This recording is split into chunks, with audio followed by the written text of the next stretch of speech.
दोस्तों, आज मैं एक ऐसे मुद्दे पर बात करना चाहता हूँ, जो सिर्फ हमारे विचार ही नहीं बल्कि देश की नीति को भी प्रभावित कर रहा है। Pseudo science in politics. हम सब चाहते हैं कि भारत आगे बढ़े, नए इन्वेंशंस हों, नए बिजनेस खड़े हों और हम दुनिया की सुपर पावर बन जाएं। लेकिन जब साइंटिफिक थिंकिंग की जगह अंधविश्वास या झूठे साइंटिफिक क्लेम्स को प्रमोट किया जाता है, तो ये हमारी प्रगति में बड़ा रोड ब्लॉक बन जाता है। आपने देखा होगा कि आजकल कई पॉलिटिकल लीडर्स ऐसे क्लेम्स करते हैं जो ना सिर्फ अनसाइंटिफिक होते हैं, बल्कि लोगों को गलत दिशा में ले जाते हैं। ये क्लेम्स कभी-कभी तो मज़ेदार लगते हैं, लेकिन जब ये नीति निर्माण यानी पॉलिसी मेकिंग का हिस्सा बनने लगें, तब ये सीरियस प्रॉब्लम बन जाती है। मुझे याद है, कुछ साल पहले एक बड़े राजनेता ने कहा था कि प्लास्टिक सर्जरी का कॉन्सेप्ट भारत में गणेश जी के समय ही आया था। उन्होंने कहा कि लॉर्ड गणेशा का हाथी का सर एक प्लास्टिक सर्जरी का प्राचीन उदाहरण है।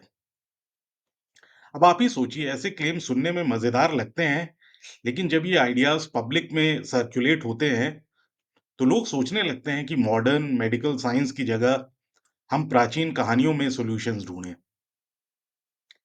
इसका असर हमारे विद्यार्थियों पर भी होता है, जो क्रिटिकल थिंकिंग की बजाय मिथ्स को फैक्ट्स मानकर चलने लगते हैं।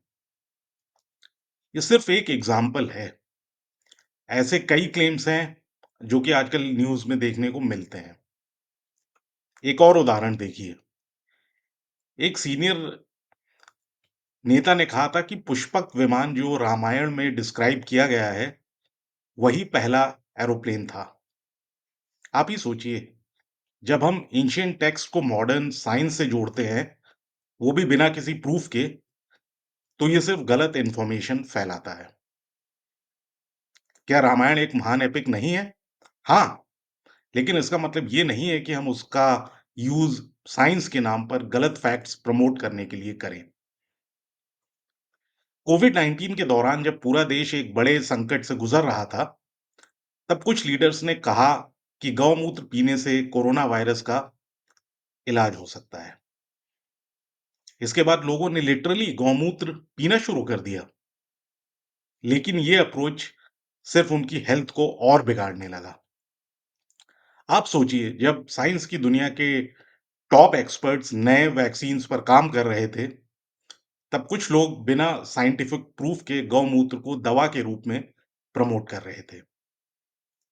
इस अंधविश्वास ने लोगों के जीवन को खतरे में डाल दिया। साइंस की दुनिया में हर दवा का लेबोरेटरी में टेस्ट करने, क्लिनिकल ट्रायल्स के फेजेस से गुजरने और मेडिकल एक्सपर्ट्स के अप्रूवल से गुजरने के बाद ही मार्केट में आना होता है। गौमूत्र के कोविड क्योर होने का कोई भी एविडेंस नहीं था, लेकिन फिर भी कुछ नेताओं ने इसे प्रमोट किया। आपने देखा होगा कि कई स्कूल्स में एस्ट्रोलॉजी, पामिस्ट्री यानी हस्त विज्ञान और वास्तु को साइंस के अल्टरनेटिव के रूप में पढ़ाने की कोशिश हो रही है। एस्ट्रोलॉजी एक एंशिएंट प्रैक्टिस है जो हमारे कल्चरल हेरिटेज का हिस्सा है, लेकिन इसे मॉडर्न साइंस के बराबर रखना गलत है। आपको याद होगा, राजस्थान के एक बोर्ड में सिलेबस में गौमूत्र के महत्व को शामिल करने का सजेशन आया था। जब स्कूल्स में ऐसे टॉपिक्स को साइंस के रूप में पढ़ाया जाता है, तो नई जनरेशन साइंस के एक्चुअल कॉन्सेप्ट से दूर होती चली जाती है। स्टूडेंट्स को लॉजिकल रीजनिंग और वैज्ञानिक एविडेंस को समझना सिखाना ज़रूरी है, लेकिन ये तब मुश्किल हो जाता है जब पॉलिसी मेकर्स ही गलत फैक्ट्स को प्रमोट करने लगें। राजनीति में स्यूडो साइंस का सबसे खतरनाक असर हेल्थ केयर सिस्टम पर पड़ता है। आज भी कई लोग बीमारी के इलाज के लिए हॉस्पिटल जाने की बजाय तांत्रिक और बाबा के पास जाते हैं। आपने सुना होगा कि किसी नेता ने कैंसर के इलाज के लिए मिट्टी का लेपन लगाने की सलाह दी थी। ऐसे आइडिया सिर्फ लोगों की जान को खतरे में डालकर उनका टाइम और पैसा बर्बाद करते हैं। साइंस बेस्ड हेल्थ केयर को प्रमोट करना ज़रूरी है। लेकिन जब पब्लिक फिगर्स ही मिस इन्फॉर्मेशन फैलाते हैं, तब लोगों के लिए सच और झूठ को पहचानना मुश्किल हो जाता है।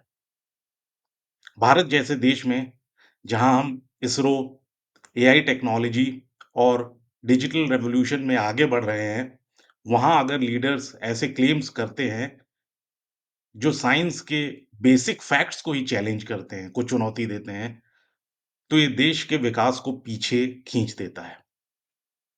आप सोचिए, अगर इसरो के इंजीनियर्स चंद्रयान-3 को ऑर्बिट में भेजने के लिए मंत्र और यज्ञ का सहारा लेते, तो क्या सफलता मिलती? बिल्कुल नहीं। ये सक्सेस मैथमेटिक्स, इंजीनियरिंग और हार्ड वर्क का नतीजा थी, ना कि कोई अनसाइंटिफिक आइडिया। ये बात सच नहीं है कि भारत में ये बात सच है कि भारत में स्पिरिचुअलिटी और धर्म का अपना महत्व है। हमारी संस्कृति में भक्ति और आस्था का बड़ा योगदान रहा है। लेकिन जब स्पिरिचुअल बिलीफ्स या आध्यात्मिक विचारों को साइंस के नाम पर प्रमोट किया जाता है, तब ये देश की प्रगति में रुकावट बन जाता है।